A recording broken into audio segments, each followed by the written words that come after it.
Bom, é uma alegria estar aqui com vocês mais uma vez, para juntos nós ouvirmos a voz do Senhor. Nessa noite eu queria que você já abrisse a sua Bíblia, acessasse a sua Bíblia no Evangelho de Mateus, no capítulo 5, dos versículos 13 até o 16, nós vamos nos atentar somente nesses versículos. Evangelho de Mateus, capítulo 5, do verso 13 até o verso 16. Se você já abriu a sua Bíblia, eu queria que você acompanhasse comigo a versão que eu estou lendo aqui, a NVT, a nova versão transformadora, e diz assim: vocês são o sal da terra, mas se o sal perder o sabor, para que servirá? É possível torná-lo salgado outra vez? Será jogado fora e pisado pelos que passam, pois já não serve para mais nada. Vocês são a luz do mundo. É impossível esconder uma cidade construída no alto de um monte. Não faz sentido acender uma lâmpada e depois colocá-la sob um cesto. Pelo contrário, ela é colocada num pedestal, de onde ilumina todos os que estão na casa. Da mesma forma, suas boas obras devem brilhar, para que todos as vejam e louvem o seu Pai que está no céu. Amém? Se puder, abaixe sua cabeça, vamos orar. Senhor, nós te agradecemos, Pai. Nós te agradecemos pelo privilégio que nós temos de estar na tua casa. Nós te agradecemos, Senhor, pelo privilégio que nós temos de poder adorar ao Senhor livremente junto com os nossos irmãos. Nós te agradecemos pelo privilégio que temos também de ouvir, ó Pai, a tua palavra, Pai. Pai, nós clamamos para que o Senhor fale conosco. Para que o Senhor fale conosco, ó Pai, e que confrontados pela tua palavra nós possamos sair daqui diferente, Senhor, em nome de Jesus, Senhor. Nós pedimos agora e clamamos a Ti, Senhor, para que nada, nenhum ruído, nada possa interromper a transmissão da Sua mensagem, Pai. Que nada venha impedir o nosso entendimento a porção que o Senhor tem para nós nesta noite, Senhor, no nome de Jesus. Nós declaramos, Senhor, que os nossos ouvidos estão abertos, de que a nossa mente está alerta e de que o nosso coração está receptivo para a Tua palavra. Que a Tua palavra venha como semente, Senhor, e que em nome de Jesus ela possa encontrar solo fértil no nosso coração e assim frutificar, Senhor. É o que te pedimos no nome de Jesus, amém. Irmãos, essa palavra, no último final de semana eu fui convidado para pregar no lançamento do EP de um ministério de louvor, de uma igreja de alguns amigos meus, e o tema era sal e luz. Então, quando eu conversei com eles quando eu aceitei o convite, perguntei qual era o tema, ele me falou qual era o tema, e eu perguntei: cara, eu quero contribuir com o que vocês estão construindo, então eu vou pregar em cima desse tema. Então eu preparei uma palavra para pregar lá na semana passada, sobre o tema, que era então o tema do EP deles, mas a gente viveu um momento tão especial, de tanta unção naquele dia, e eu não consegui terminar de pregar a palavra lá. Foi muito forte, a Mindy estava lá também, a Lana estava lá, elas não me deixam mentir. E então hoje eu acredito que foi o dia que o Senhor preparou para que eu pudesse pregar essa palavra completa, então a gente ser transformado por ela. Você provavelmente já ouviu inúmeros ensinamentos sobre esse texto. O pastor Daniel, enquanto orava aqui, citou que nós deveríamos ser sal e luz. Então você provavelmente já ouviu, e eu não tenho nenhuma ambição nessa noite de trazer uma nova e fantástica revelação para você. Não cabe a mim isso, né? Eu acredito que a minha parte aqui é contribuir com aquilo que Deus já está falando com você. Acredito que Deus já está fazendo. Se você está aqui hoje, é porque de alguma forma você deseja ouvir a voz de Deus. Você não veio aqui só para encontrar amigos, você veio também para isso, mas você não veio aqui só para usufruir de um ambiente legal, não. Você veio para cá porque você tem ansiado, você tem desejado ouvir a voz de Deus, tem buscado isso durante os seus dias na sua casa, e o meu papel hoje aqui é contribuir com aquilo que Deus já está fazendo. Ao mesmo tempo eu tenho um certo constrangimento nesse desejo de participar do que Deus está fazendo, mas eu acredito que você está cheio de expectativa para estar aqui. Se você realmente é essa pessoa que tem buscado ao Senhor, tem buscado ouvir o que Ele tem falado, você está com expectativa. E não existe nada mais prazeroso para um pai, eu sempre digo isso, sempre, eu não me canso de dizer isso, não existe nada mais prazeroso para um pai do que presentear o filho com algo que ele tem expectativa. Eu já vivi os dois lados, do pai que deu um presente para o filho que ele não era o presente que ele queria, e ele olha meio, obrigado pai, né? E a gente até fica triste, né? O humano falando, a gente fala, que bom que você gostou, filho. Mas o nosso coração se enche de alegria quando a gente acerta o presente, quando a gente sabe que o nosso filho tem expectativa de ganhar aquele presente, e a gente consegue acertar, porque a gente vê no rosto e na empolgação desse filho a alegria em receber isso. Agora imagina você que, se nós que somos pais terrenos, nós nos alegramos quando o nosso filho tem expectativa em ganhar algo e nós podemos providenciar. Imagina como fica o coração de Deus, que pode todas as coisas, olhando para nós hoje e olhando a nossa expectativa sobre o que Ele tem para nós. Eu quero que você entenda que Deus pode trazer toda e qualquer resposta que você precisa. Ele não é limitado como eu sou, que estou tentando adivinhar o que o meu filho quer. Ele não é assim, ele não está tentando acertar, ele sabe exatamente o que eu e você temos de expectativa para essa noite, e Ele pode suprir plenamente e abundantemente a nossa expectativa nessa noite. Então eu queria que você, nesta noite, enchesse o seu coração de expectativa, não sobre aquilo que eu vou falar, não é sobre a nova e grande revelação, mas sobre aquilo que Deus pode trazer para você nesta noite. Amém? Quantos aqui depois disso encheram o coração de expectativa? Se alguém não cutuca a pessoa que está do seu lado, como diz o pastor Ramon, sou eu que estou com o microfone, então você vai fazer isso agora. Cutuca a pessoa que está do teu lado e fala assim, enche seu coração de expectativa. E recebe a sua porção nesta noite, aleluia. Porção, eu não sei, a palavra mais pentecostal que você puder usar aí, tá? Você usa para essa pessoa agora. Bom, o texto que nós lemos, ele faz parte do que nós chamamos de Sermão do Monte. E ele vem numa sequência. O que antecede é o que a gente chama de as bem-aventuranças, e é ensinado por Jesus lá na Galileia. Então, para a gente poder entender aonde esse texto que nós lemos está encaixado, é importante que a gente leia um pouquinho antes, amém? Então eu vou pedir para você abrir a sua Bíblia. Nós vamos ler agora Mateus, o mesmo capítulo, só que nós vamos ler do versículo 1 até o versículo 12, para a gente completar então essa narrativa toda, amém? Olha só, acompanha comigo, Mateus 5, do 1 ao 12, diz assim: certo dia, quando Jesus viu que as multidões se ajuntavam, subiu à encosta do monte e ali sentou-se. Seus discípulos se reuniram ao redor e ele começou a ensiná-los. Felizes os pobres de espírito, pois o reino dos céus lhe pertence. Felizes os que choram, pois serão consolados. Felizes os humildes, pois herdarão a terra. Felizes os que têm fome e sede de justiça, pois serão saciados. Felizes os misericordiosos, pois serão tratados com misericórdia. Felizes os que têm um coração puro, pois verão a Deus. Felizes os que promovem a paz, pois serão chamados filhos de Deus. Felizes os perseguidos por causa da justiça, pois o reino do céu lhe pertence. Felizes são os que, quando por minha causa sofrerem zombaria e perseguição, e quando os outros mentindo disserem todo tipo de maldade a seu respeito, alegrem-se e exultem, porque uma grande recompensa os espera no céu. E lembrem-se de que os antigos profetas foram perseguidos da mesma forma. Esse é o texto que começa então o que a gente chama de Sermão do Monte, e essa parte que nós lemos é o que nós conhecemos como as bem-aventuranças, e é exatamente o que antecede o texto que nós lemos no começo.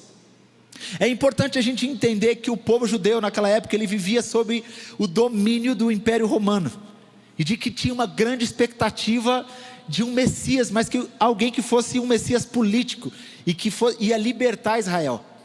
A religião naquela época também era muito focada nas coisas externas, na aparência. Então olha só, Jesus sabia de tudo isso. Esse era o contexto, era o que estava acontecendo na época. Essa era a expectativa daquelas pessoas. Só que daí Jesus chega e vira o jogo. Ele não fala só de religião, mas ele fala de uma transformação interna que impacta o mundo externo. Olha só que interessante, no ano de 2022 eu tive o privilégio de viajar pela igreja para Israel. E em todo o nosso trajeto, no meio, ou melhor, o Tchuco, nós estávamos juntos, dormimos no mesmo quarto. Eu tenho vídeos ainda. A Alana falando, que barulho é esse? Falei, o Tchuco está dormindo. O cara está no som, vai cortar meu microfone, que eu estou expondo ele aqui. Mas, no meio dos lugares em que nós fomos visitar, um dos lugares era o Monte das Bem-aventuranças. E foi muito legal, porque o guia estava dando todas as explicações históricas e apontando os lugares e falando. E ele falou uma coisa que, mesmo lendo esse texto inúmeras vezes, eu nunca tinha parado para prestar atenção. E quando ele falou, aquilo me chamou, me saltou os olhos, né? Ele falou que aquela região era a região onde Jesus disse essas palavras. Era uma região de gente pobre, era uma região de pessoas com pouco recurso. Só que quando fazem as escavações naquele lugar, encontra-se muitos utensílios de valor, mesmo numa região pobre. E eles começaram a tentar entender, os estudiosos tentando entender isso, e fazendo uma ponte entre o que a religião vivia naquela época e toda essa questão do contexto e o lugar onde as pessoas viviam. Ele começou a explicar que, mesmo aquela região sendo uma região de pessoas pobres, é encontrado muita coisa de valor, porque as pessoas daquela região olhavam para as pessoas que tinham posse e enxergavam naquelas pessoas um exemplo ou um modelo a ser seguido de religião. Está dando para entender isso? Então o que as pessoas começaram a fazer? Mesmo elas sendo pessoas pobres, elas começaram a adquirir coisas de bem, para que de alguma forma elas estivessem mais parecidas com as pessoas que elas acreditavam que tinham acesso a Deus. Consegue entender? Olha só que interessante, mesmo sendo uma região pobre, as pessoas investiam recurso, dinheiro, energia, para comprar coisas caras, tecidos finos, utensílios de valor, porque elas acreditavam que essa era a maneira de elas se parecerem com as pessoas que elas acreditavam que tinham acesso a Deus, os religiosos. Quando a gente entende isso, começa a fazer mais sentido o porquê que Jesus começa trazendo um contraponto. Quando a gente vai lá para o início do capítulo 5, a gente vai ver Jesus falando, felizes são os pobres de espírito, porque o reino dos céus lhe pertence. Felizes os que choram. Ele começa a apresentar, olha só, vocês estão olhando para um modelo, mas eu quero dizer para você que o reino de Deus funciona de outra forma. Vocês estão olhando para coisas externas, acreditando que essas coisas externas são o que vão atrair o coração de Deus, ou o que vai agradar o coração de Deus. Não é assim que o reino de Deus funciona. Vocês são felizes porque vocês choram. Olha só que engraçado. É claro que a ênfase não está em você chorar, mas é o fato de que você recebe consolo, e quem consola? Consegue entender isso? Jesus começa então a apresentar um contraponto. Ele está falando, felizes são os misericordiosos, e a palavra que é traduzida para misericordiosos aqui, na verdade, é aqueles que têm facilidade de perdoar. Felizes são vocês que são fáceis de perdoar, porque vocês vão receber perdão. O texto fala dos mansos, e os mansos está falando daqueles que são controlados, daqueles que confiam plenamente em Deus. Jesus está então trazendo assim, olha, vocês estão olhando para algumas coisas e achando que isso é o modelo. Não é assim que o reino de Deus funciona. Não adianta comprar tecidos finos, não adianta ter utensílios de valor. Não é isso que Deus está querendo. Deus não está querendo essas coisas externas. O que Deus está realmente procurando é o que está dentro do coração de vocês. Em outras palavras, Jesus está falando isso. Parem de se preocupar só com o externo. Comecem a se preocupar com o que está dentro. É isso que realmente importa. Vocês estão olhando para os religiosos e vendo a parte externa. Só que não é isso que agrada a Deus. O que agrada o Senhor são as coisas que estão dentro, é o interno. Então, nas bem-aventuranças, Jesus realinha o foco. Ele realinha o foco e a direção e apresenta o que é interno como uma evidência do reino de Deus. Você já parou para pensar como se nós pensarmos, ou melhor, se nós pensarmos bem, você já reparou que muitas vezes nós também estamos neste mesmo lugar, tentando encontrar as coisas externas que podem fazer com que a gente pareça, ou a fim de copiar um modelo daqueles que nós achamos que detêm o favor de Deus? E talvez Deus está falando hoje para nós: pare de olhar para as coisas externas. Eu quero que você olhe agora para o que está interno. Porque é quando a gente começa a mexer e trabalhar e resolver o que está interno, é que essas coisas começam a sair para o externo, só que agora com base, com fundamento, se é que eu posso usar essa palavra.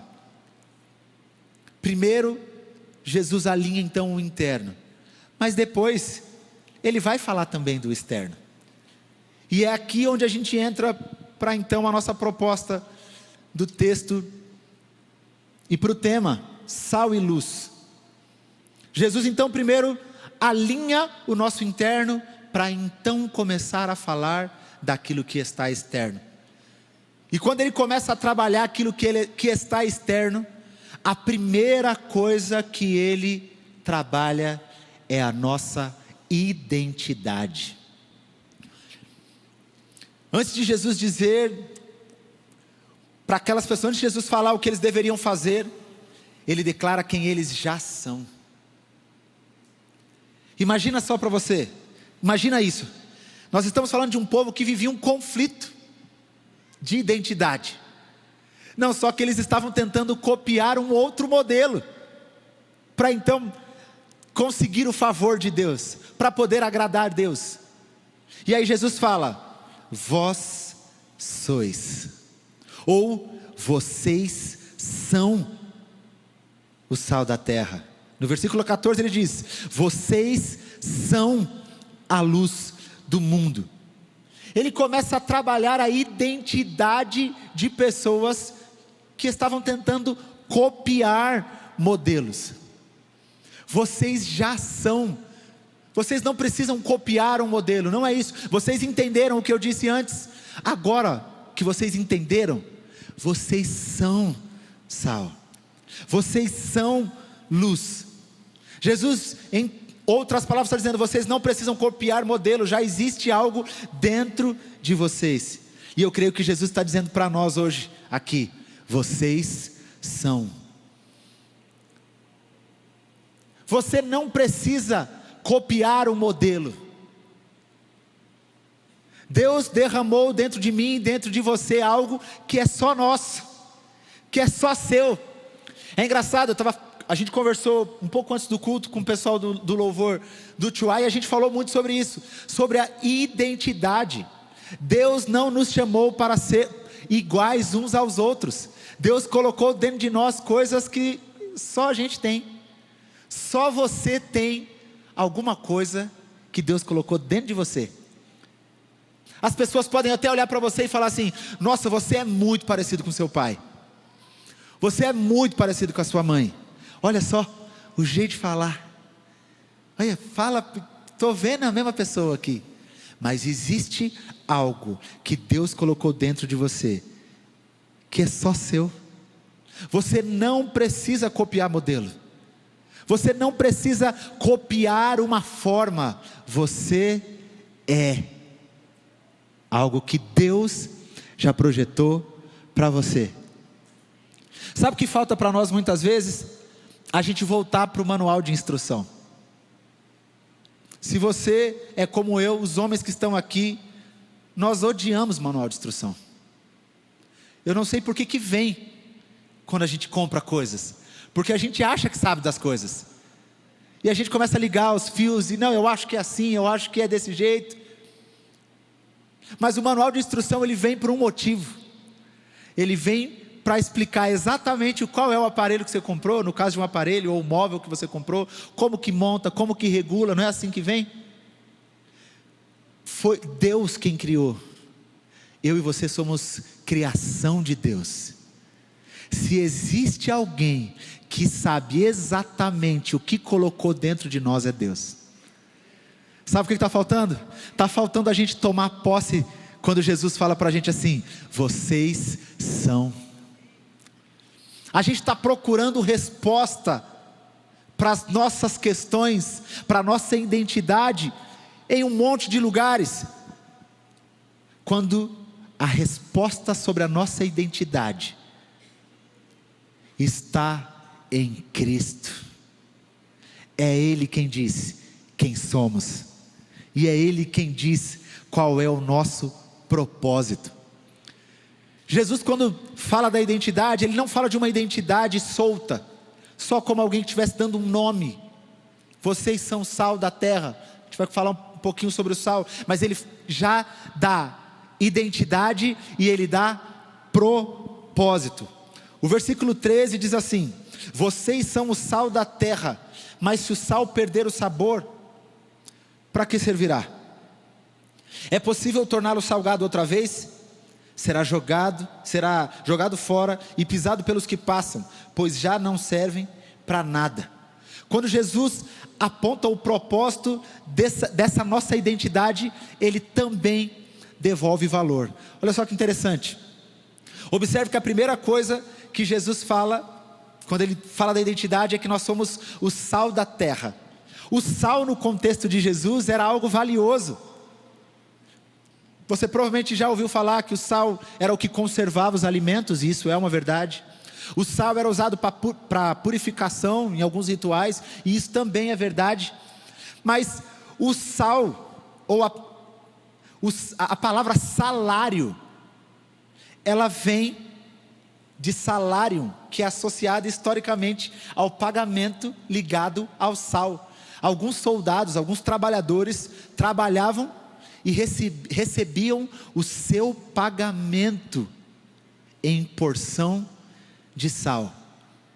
Quando Jesus então nos chama de o sal da terra, Ele também, além de reafirmar a nossa identidade, Ele está nos revelando valor.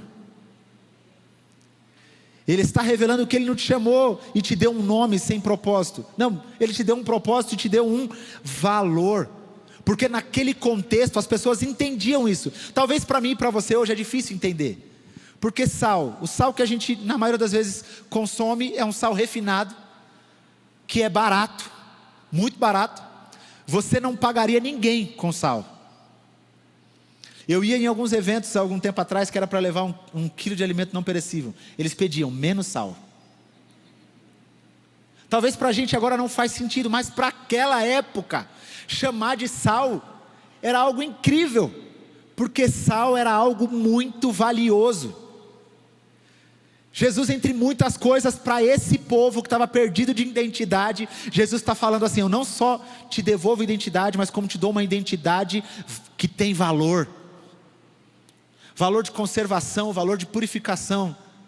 E tinha valor de valor mesmo, porque as pessoas eram pagas com porção de sal. Além de tudo isso, o sal tinha um poder, que era o poder da influência. Olha só o que diz o versículo 13.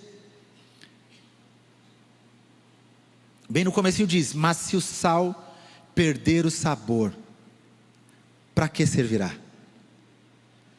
Uma das primeiras coisas que ele cita aqui é a possibilidade do sal perder o seu sabor. Ou seja, perder o seu poder de influência. Quem aqui já comeu uma comida sem sal? Você já comeu comida sem sal? Ou preparou aquela comida? E na hora que você preparou, você está colocando os temperos, você faz todo o processo de cozimento. Estou ouvindo um burburinho, está todo mundo lembrando de uma comida sem sal que comeu. Mas você prepara e você faz todo o processo de cozimento, todas as coisas, coloca o tempero, coloca o tempero do Edu Guedes, coloca, sei lá o que mais você colocou, páprica, eu não sei para que serve, mas tem lá em casa, e a Lana coloca em os negócios, e você colocou tudo, imagina que você na hora de experimentar, não tem sal. Não parece que mesmo sendo a comida que você mais gosta, não parece que ela ficou sem graça? Quem já foi num churrasco e comeu carne sem sal? Já aconteceu isso? Não parece que perde a graça? Parece que não tem, não faz sentido. Mas quando você vem e coloca o sal na medida certa, naquele alimento, parece que aquele alimento ganha um sabor, realça o sabor daquele alimento. Quando Jesus fala que eu e você somos o sal da terra, Ele está falando que eu e você temos esse tipo de poder de influência, o poder de mudar, de realçar o alimento. Nós temos o poder de mudar. Presta atenção nisso. Nós temos o poder então de mudar a experiência das pessoas. A pessoa que estava comendo um alimento sem sal, agora recebe o sal da terra. E aquilo muda toda a experiência. Jesus está nos chamando desse sal. Ele devolve a nós a identidade, devolve a nós o valor. Ele está falando assim: você tem poder de influência. É para isso que eu estou chamando você. Eu estou chamando você para influenciar. E é engraçado que influência vem do latim, que significa fluir para dentro. Ou seja, o nosso chamado é para moldar pensamentos e ações. A gente chega num lugar e o pensamento, o modus operandi daquele lugar precisa mudar, porque eu e você chegamos. Olha que responsabilidade. Quando você chega no seu trabalho, a maneira de pensar precisa mudar, porque você foi chamado para ser influência. Você foi chamado para fluir para dentro e então moldar os pensamentos e as ações daquele lugar. Quando você chega na sua faculdade, você não chega lá para ser influenciado, você chega lá para dar sabor. É você que influencia, é você que começa a moldar os pensamentos e as ações. Você começa a virar um ponto de referência. Você está entendendo? É para isso que Jesus chamou você. Você vai sair daqui hoje, se você tomar posse dessa palavra, empoderado pelo Espírito Santo, para influenciar e moldar os pensamentos e as ações nos lugares onde você estiver. Porque você é sal da terra. Você é sal da terra. Só que o texto fala também de uma possibilidade. A possibilidade do sal perder o seu sabor. E eu fui pesquisar, diz que o sal no estado puro, ele é estável e não perde sabor. A única maneira do sal perder o sabor é se ele for misturado com outras coisas. É se ele for diluído em outras coisas. Fica para nós aqui então um ponto de reflexão. Se eu e você fomos chamados para ser sal da terra, e o nosso papel então é influenciar os lugares que nós vamos, se não está havendo influência da nossa parte, talvez é porque eu e você estamos diluídos com outras coisas. Quais são os pensamentos que estão misturados ao sal que Deus chamou para a gente ser? Quais são as ideologias que a gente tem permitido se misturar ao sal que Deus chamou a gente para ser? Porque onde o sal chega, ele muda. Aonde o sal chega, ele muda. Se a gente não está mudando, é porque a gente está diluído e a gente está misturado com outras coisas. Graças a Deus, de que o nosso Deus é um Deus restaurador.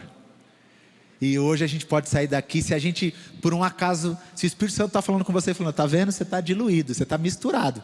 Tem outras coisas aí. Ele pode restaurar o sabor, amém? Ele pode nos restaurar e nos colocar de novo naquele estado de sal puro. Eu e você vamos sair daqui sal puro, no bom sentido, amém?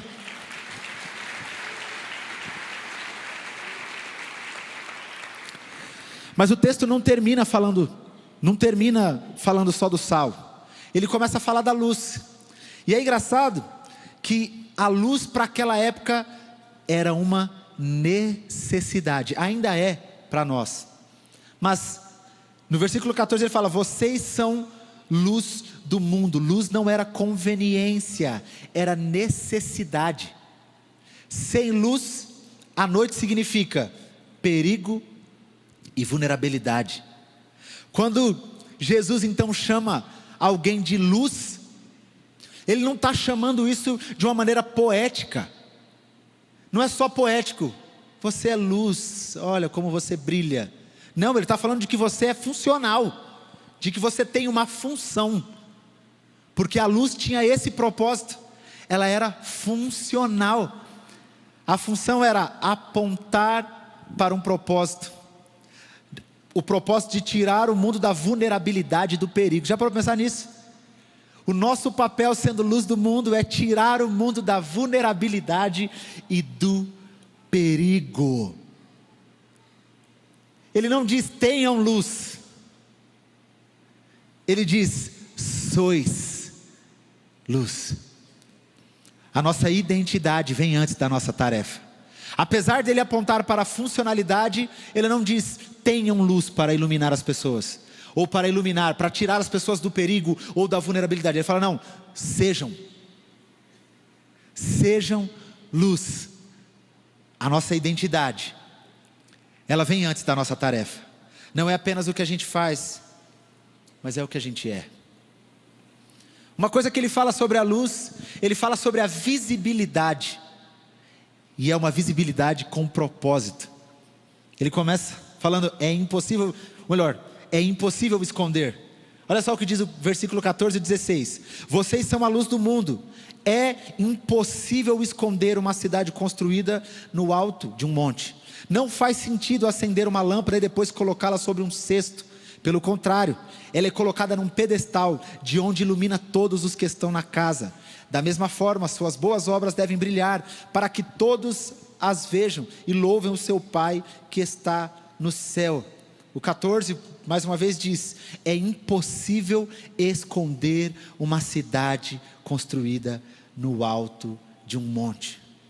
A ênfase disso aqui é uma visibilidade inevitável.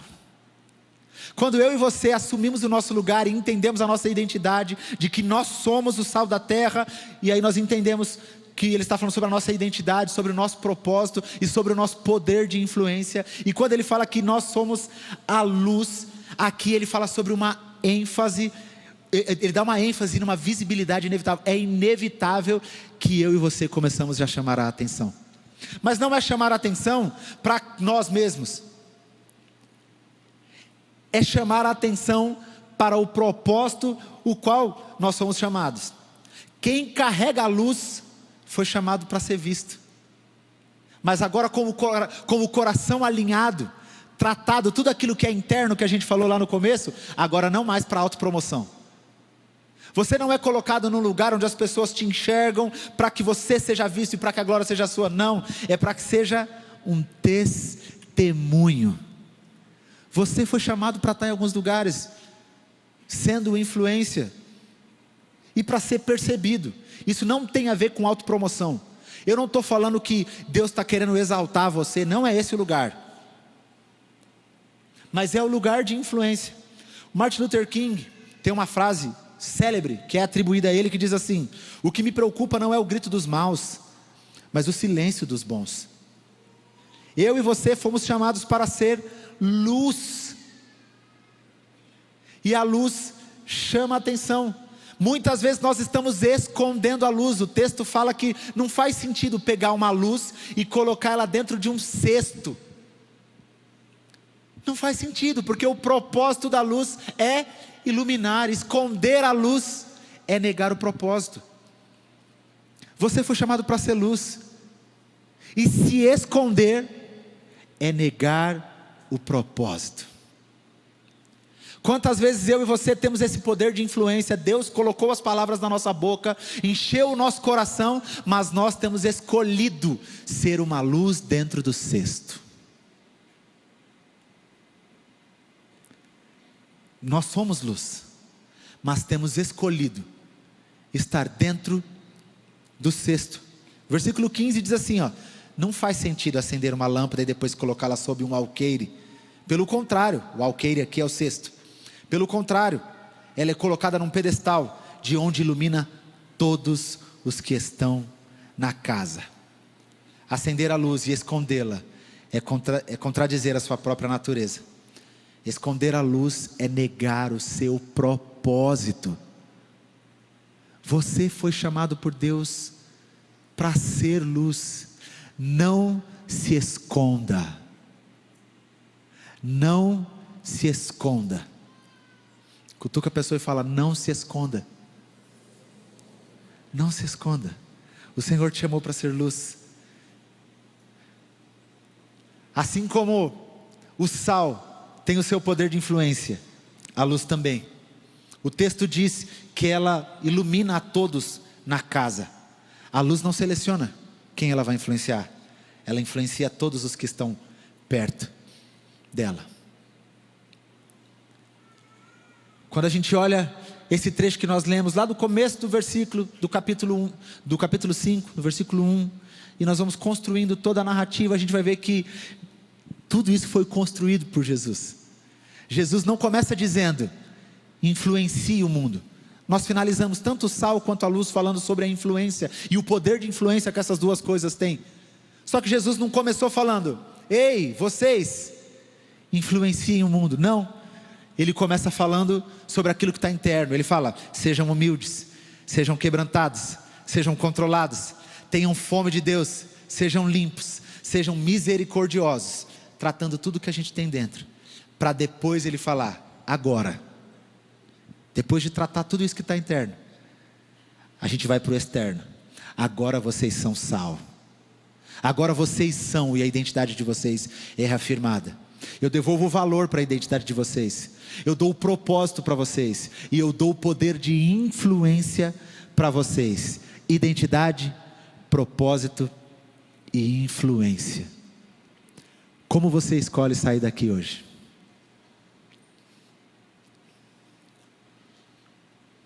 A palavra diz que é o Espírito quem convence o homem do pecado, da justiça e do juízo.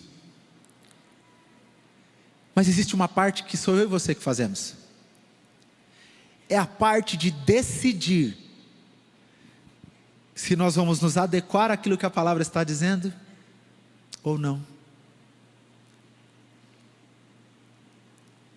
A gente poderia tentar criar todo um momento agora para que você fosse tocado, ou para que você ficasse mais emocionado num momento como esse, e então viesse para cá muito empolgado, muito feliz, talvez em lágrimas, mas talvez você sairia daqui do mesmo jeito, sem ter decidido tomar posse dessa identidade que Deus deu a você, e voltar para o dia a dia da mesma forma, sabendo que você é sal, sabendo que você é luz, porque Jesus chamou você assim de sal da terra e luz do mundo, mas escolher não tomar posse dessa identidade, não entender o seu propósito e não querer exercer o seu papel de influência. Eu queria que nesse momento você fechasse seus olhos, abaixasse a sua cabeça, e que antes de nós fazermos qualquer oração, eu queria que você fizesse a sua oração.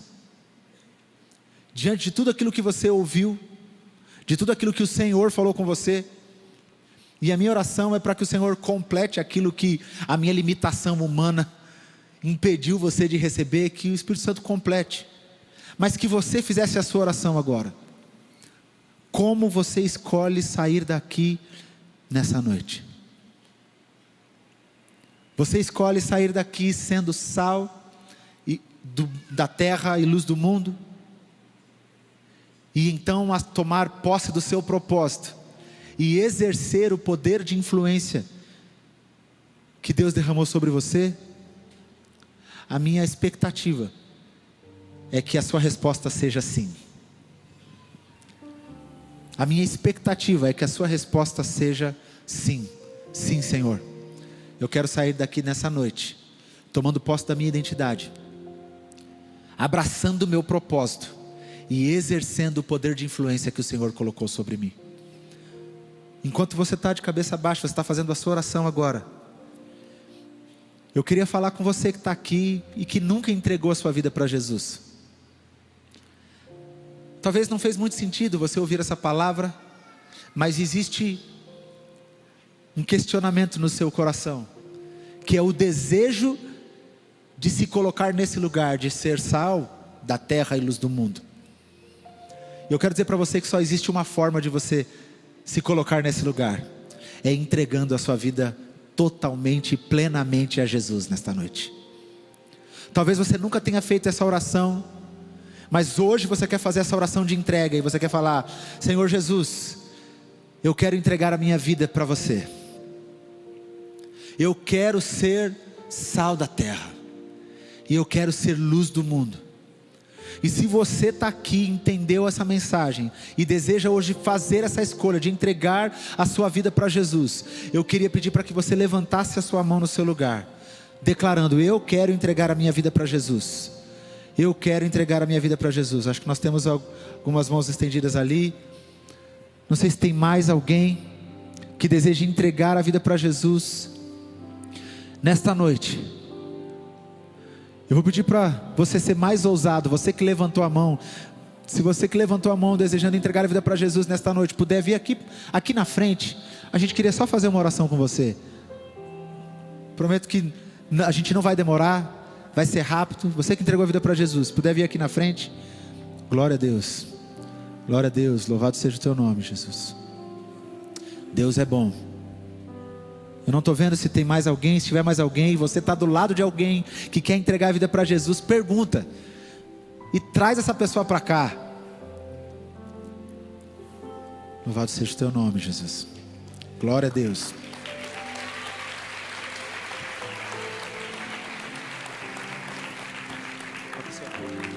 Vocês três vieram. Qual é o seu nome? Ana Júlia, você? Ivan, você? Júlia, Ana Júlia, Ivan. Deus abençoe. Essa é a melhor escolha que vocês estão fazendo na vida de vocês. Talvez agora não faça todo mundo, mas à medida dos dias, a nossa oração é para que o Espírito Santo vai completar tudo que vocês precisam e vocês vão. Amém? Está chegando mais gente aqui. Louvado seja o nome do Senhor. Eu queria que vocês ficassem aqui ainda. A gente vai orar por vocês aqui e depois vocês vão acompanhar eles. Eles vão fazer só mais uma oração rapidinho e vocês vão estar liberados, amém? Eu queria que agora vocês colocassem a mão no coração assim, ó, e que vocês repetissem comigo assim, ó. Fala: eu hoje entrego a minha vida, Jesus, para Ti. Eu declaro com a minha boca que o Senhor é o meu único Senhor e o meu único Salvador. Jesus, me enche com Teu Santo Espírito, me enche do Teu amor, e mesmo que eu não entenda ainda, que o Senhor venha com todas as respostas que eu preciso. A única certeza que eu tenho é que essa é a melhor decisão da minha vida. Mais uma vez eu declaro que o Senhor é o meu Senhor e o meu Salvador. Amém. Deus abençoe grandemente vocês. Eu vou pedir para vocês acompanharem eles. Eles vão fazer mais uma oração com você. Não vai pedir nada. Você pode aplaudir a Deus mais uma vez, mais forte. Queria convidar você a se colocar em pé em nome de Jesus. Acredito que a sua decisão nessa noite foi dizer sim para tudo que você ouviu. Você entendeu a sua identidade. Você está dizendo sim para o propósito. E você está dizendo sim também para exercer o poder de influência que o Senhor colocou sobre você. Amém? Senhor, nós te agradecemos, Pai. Te agradecemos por tudo que o Senhor fez nesta noite. Te agradecemos pela tua palavra. Te agradecemos porque o Senhor falou conosco, ó Pai. Nós sabemos que isso é prova do seu amor também, papai. Obrigado, Senhor. Que nós possamos sair daqui transformados pela tua palavra, entendendo a nossa identidade, abraçando o nosso propósito e exercendo o que o Senhor derramou sobre nós, o nosso poder de influência, no nome de Jesus. E se você recebeu a sua porção nesta noite, aplauda ao Senhor bem forte. Eu vou orar e vocês, antes de ir embora, abraça pelo menos umas 50 pessoas, amém? Que o amor de Deus, o Pai, a graça do Senhor Jesus e as consolações do Espírito Santo esteja com todo o povo de Deus aqui e espalhado na terra. Amém. Deus te abençoe e uma semana incrível.